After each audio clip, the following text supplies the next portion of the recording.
they say that over 200 bag where they carry come may they go first unknown gunmen for inside bush according to wetin they talk. But we know here say na Biafra Liberation Army they talk to wey dey for Osumohu. No be small thing o. They say none of them green near the place. E say as they go na so they buy and they bring more they come. This one they happen for Olo for Imo State.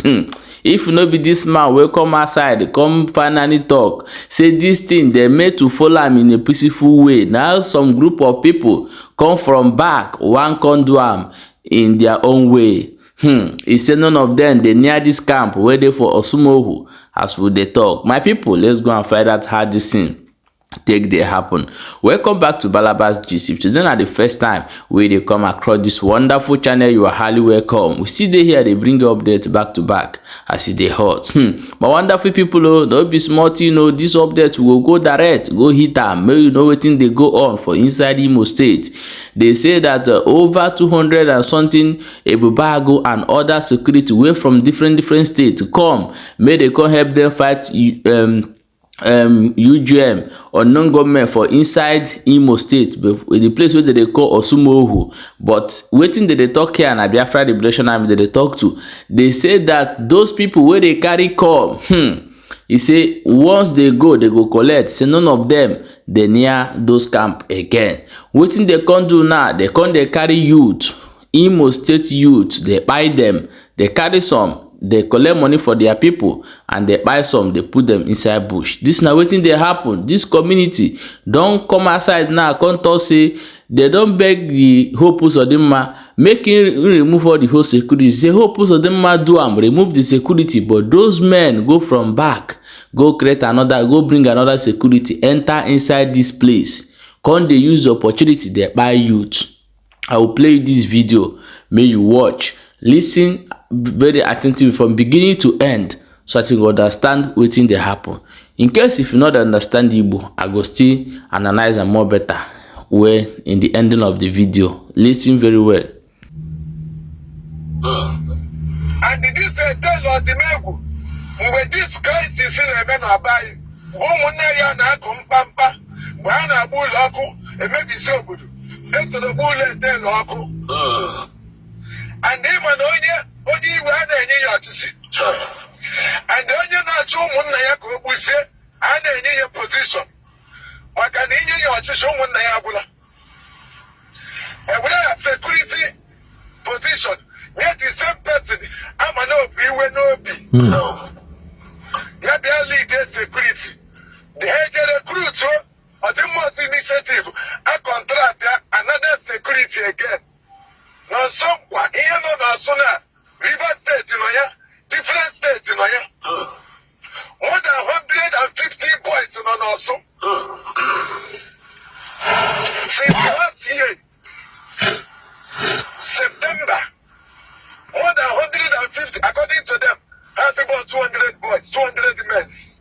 But more than 150 men can put on also by this Odimosu Security Initiative.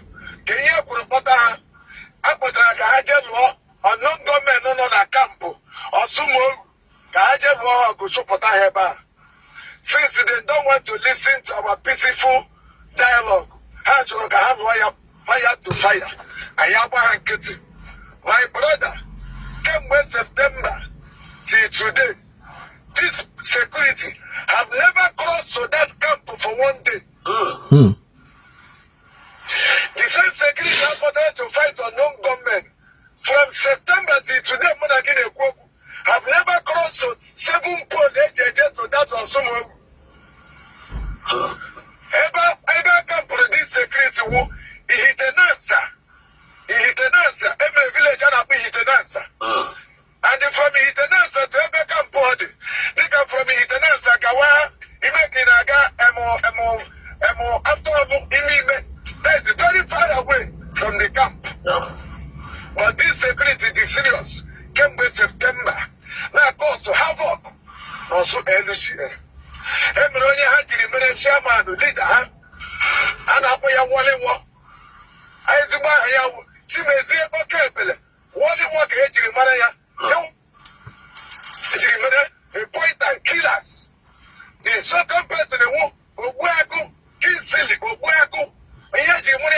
set Ubuago. For this 6 months, my brother, this is because I could have millions of naira to go and fight the insecurity, not also. But for this past 6 months, camp. Anything I resort to destroy innocent house. And I born who also came with 6 months. And innocent people came with 6 months. I can count 80 youths from Umuhuakabia. Other people is more than 30 youths. Innocent. We have the videos and the vision. From my village to Umuhuakabia, in your 80 youths. In your what the person had they use as a pointer. Or general mother gathering here. And my one boy, us.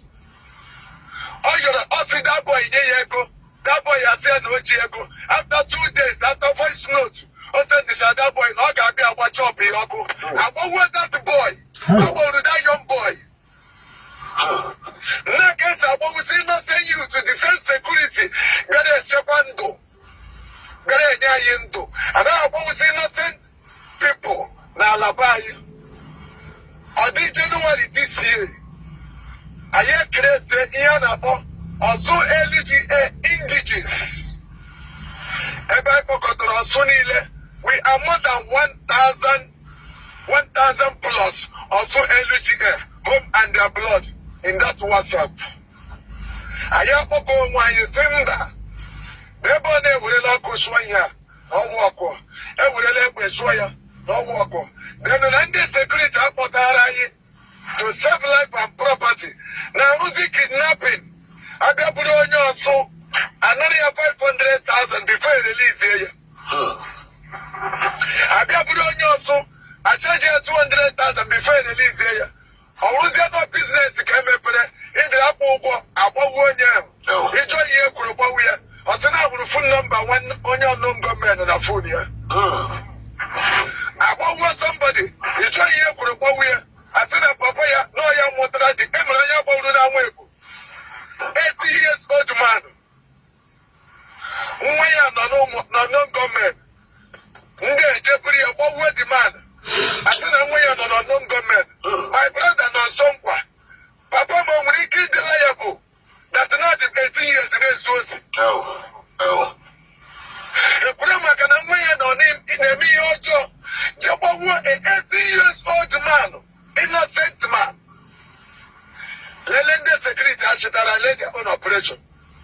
How would there somebody about what you are doing here, or someone knowing unknown government?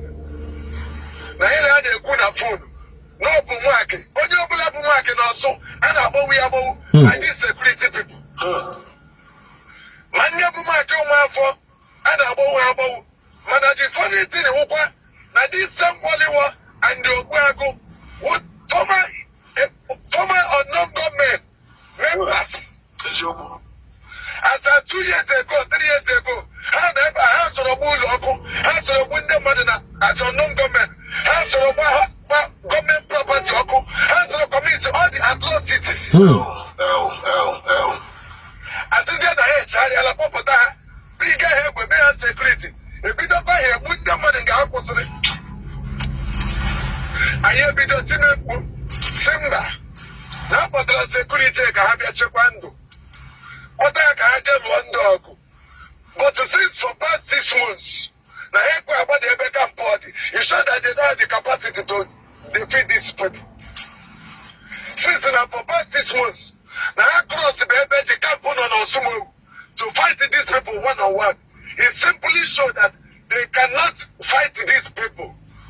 So also LGA indigenous, compulsory also sons and daughters all over the world. And they are Simba that the security to stop. Okay. Now, how be Jabaye Chipana help William in his soul? They have bombed more than 40 houses. They have done a lot of things. Every day I kidnap Rahakaji today. More than 8 of our brothers today. They have not released them. I think I not anything I like. But these people did not commit any offense. They are innocent. Governor Delaware of this situation. I don't think he can put it to the side. I teach you with I can't one no right.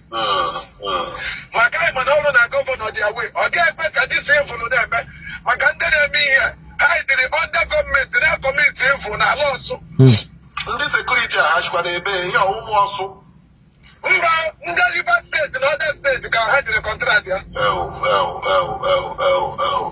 So, I knew I got Simba, simple John. Never now for 3 years, 4 years. And I no solution. And also LGA indigenous. Chorokaga on a peaceful dialogue. Near woman nine. The guy just said, "Oh, we could hire your camera. I got pussy on them." So, what kind of name? All sons and daughters are equally. Then I heard there's a person and prayer. I began this movement on 3rd of January this year. I have declared 7 days fasting and prayer, 6 to 6, in the land of Orsu, as well as anyone wants all over the world. He can meditate the fasting and prayer. I saw the guy with a shine first. Before I have the discussion. All the pastors in every day. I am one in the Spirit of God. Till that 7 days, I mentioned a prayer. I asked you, okay. Can we put out a report of EMA Orsu LGA from Ndo Munai no Oyo came with 7 days, yeah. And the EMA now Munaya Nda security came with 7 days, I was not you happy to. Can we put a big kind of your Abaquanti? What can also need a you happy to? Who will keep in the back with a platform out? Who might kill Muramu? The back with a platform, I actually lot of I came with 4 years, I lot of it. We should I believe in Aqua Hanebe? Can I bet no enemy or John will be caught while you're here? Yeah, I made a review of what happened in Orsu LGA under 7 days. Ayana Chopota no Muna in the no or no government. Now I did a blue one man, me Yoma. Oyana Pokan Fab. After Abulia, had to China to do. Hapo gaya back, Olama. I am better put your code to confirm. The Mereko Hanaria. After I made an investigation, I want to make Hanaria. Then another report from Omunai, no government. The under that 2 weeks, I made like an Ayu Hapico. I want to make another one man, Hajri Bruno Kabia. According to the report, Haju Shadiman Haju, Hapo Gaya. I have an investigation, draw the man. The man has Simba, the medical anaria. The man has Simba, I hate you. I asked you, okay, now some package. I will put out a portal. Munaya Potala security. Here, I'm in a lawsuit. Under 2 weeks, I am a fasting and prayer. One, I did a blue. One man, unknown government from Amanashi. An 80 years old man.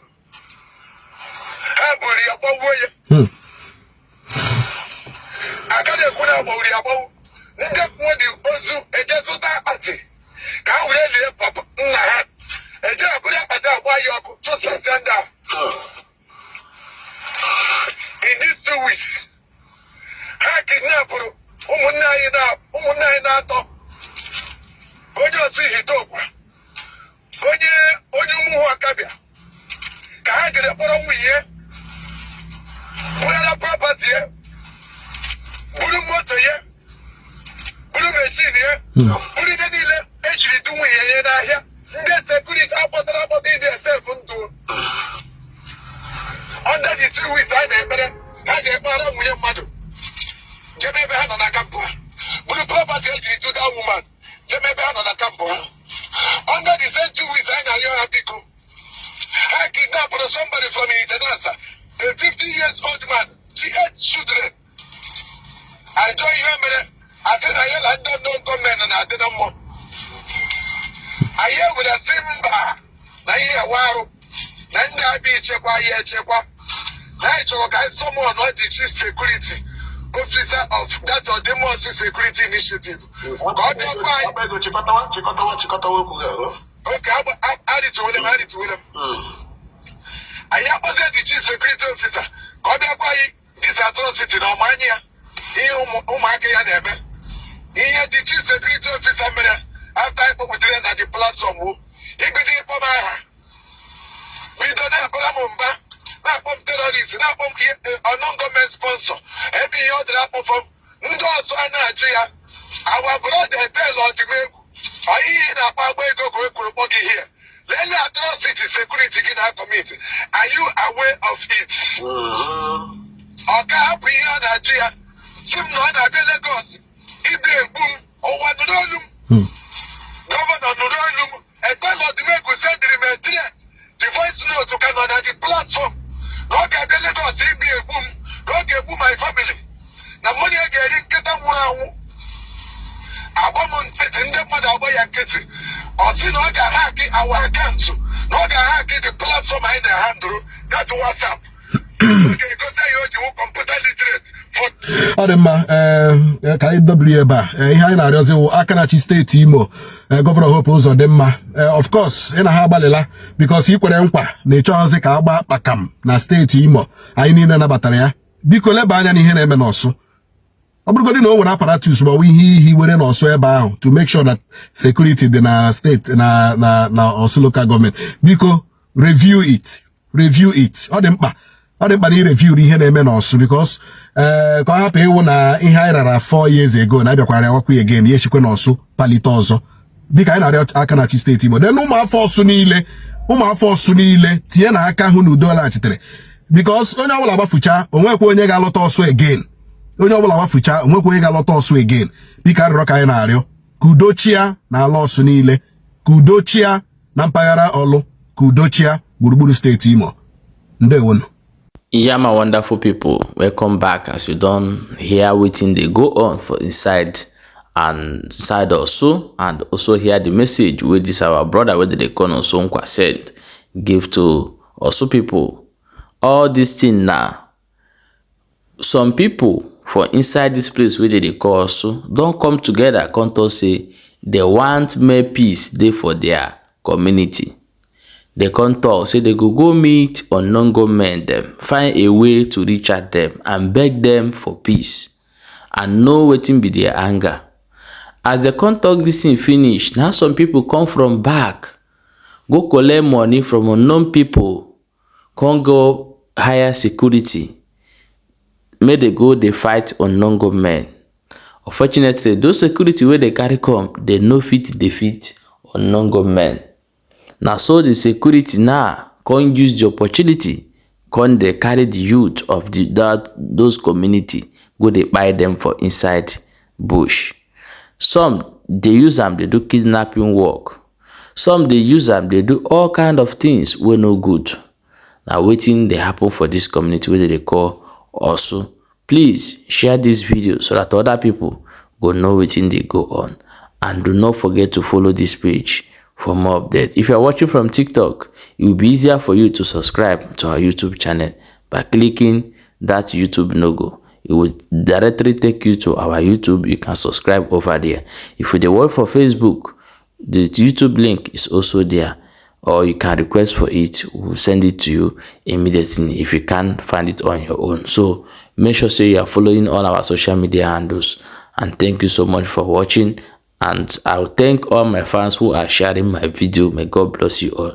Keep sharing and keep liking and keep commenting. Thank you.